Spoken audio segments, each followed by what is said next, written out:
Doctor KVK రావు. నేను Saint Mary's group of ఇన్స్టిట్యూషన్స్‌కి ఫౌండర్‌ను, చైర్మన్‌ను.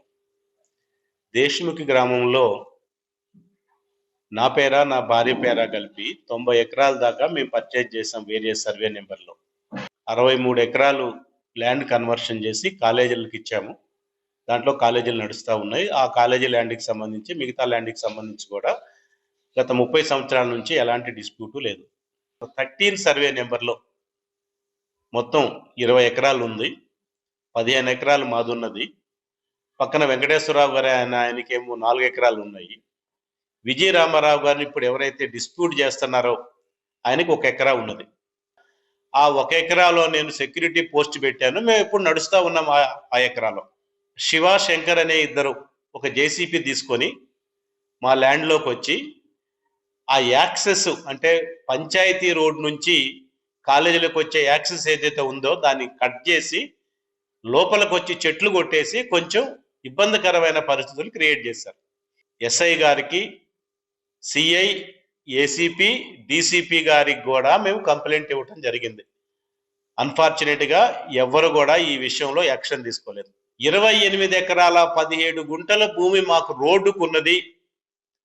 ఆ విజయ రామారావు గారు, వినోద్ గారు అనే వాళ్ళకి వెంకటేశ్వరరావు గారు ఆక్యుపై చేసిన ఎకరా 17 గుంటలు పోతే 5 ఎకరాలు మాత్రం వాళ్ళకు కూడా రోడ్డు కానుకొని ఉన్నది.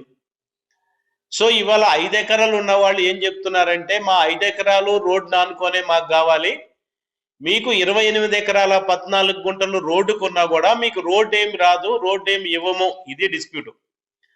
సో పోలీసులకి నేను 26వ తేదీ ఈ సేల్ లీడ్లు నాకు 28 ఎకరాల 14 గుంటలకున్న లింక్ డాక్యుమెంట్లన్నీ నేను రోడ్డు కొన్నట్లుగా సబ్మిట్ చేస్తూ కంప్లైంట్ ఇవ్వడం జరిగింది.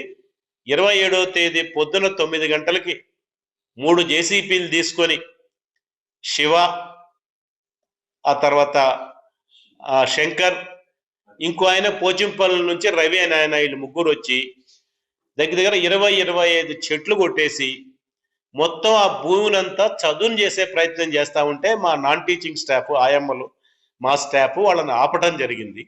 మీరు సెటిల్ చేసుకొని ఆ భూమి కొన్నట్లయితే, కొనటానికి కూడా రేటు కూడా వాళ్ళే చెప్పారు, మేము 1,70,00,000కి కొన్నాం, మీరు మాకు ఒక 5 లక్షలు ఎక్కువ ఇచ్చి 1,85,00,000కి మీరు కొనాలి, కొనకపోయినట్లయితే ఇవాళ 6 గంటలకు వచ్చి మేము మళ్ళా మా విధ్వంసాన్ని, చెట్లు కొట్టేయటాన్ని, క్లీన్ చేయటాన్ని కంటిన్యూ చేస్తామని చెప్పారు.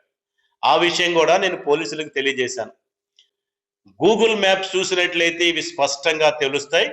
కోర్టులో తేలేదాకా 1 ఇంచు కూడా ఇప్పుడు ఏ స్థితిలో ఉందో భూమి, ఆ స్థితిని నేను డిస్టర్బ్ చేయనని కూడా నేను హామీ ఇస్తున్నా. మా విజ్ఞప్తి ఏంటంటే, ఇది ఎడ్యుకేషన్ ఇన్స్టిట్యూషను, మీకు నమస్కరిస్తుంది ఏంటంటే స్టేటస్ కో మెయింటైన్ చేయండి. మేము మీకు అండర్టేకింగ్ ఇవ్వటానికి సిద్ధంగా ఉన్నాం. ఈ భూమిలోకి మేము అడుగు పెట్టమని పెద్ద మనిషి హరీష్ రావు గారి పేరు వాడుతున్నందుకు కూడా హరీష్ రావు గారికి కూడా నేను విజ్ఞప్తి చేస్తున్నాను. ఇట్లాంటి వాళ్ళపైన మీరు కూడా చర్యలు తీసుకోవాల్సిన అవసరం ఉందని నేను విజ్ఞప్తి చేస్తున్నాను. తెలుగులో ఫాస్టెస్ట్ న్యూస్ ఇప్పుడు కొత్త అవతారంలో 5 సెకండ్లోనే పూర్తి వార్తా సమాచారం మీ చేతిలో. సోషల్ మీడియా ట్రెండ్స్ మీ కళ్ళ ముందుకే live TV and voice search ఆప్షన్స్తో ఇప్పుడే డౌన్లోడ్ చేయండి. యాప్ లింక్ డిస్క్రిప్షన్లో ఉంది.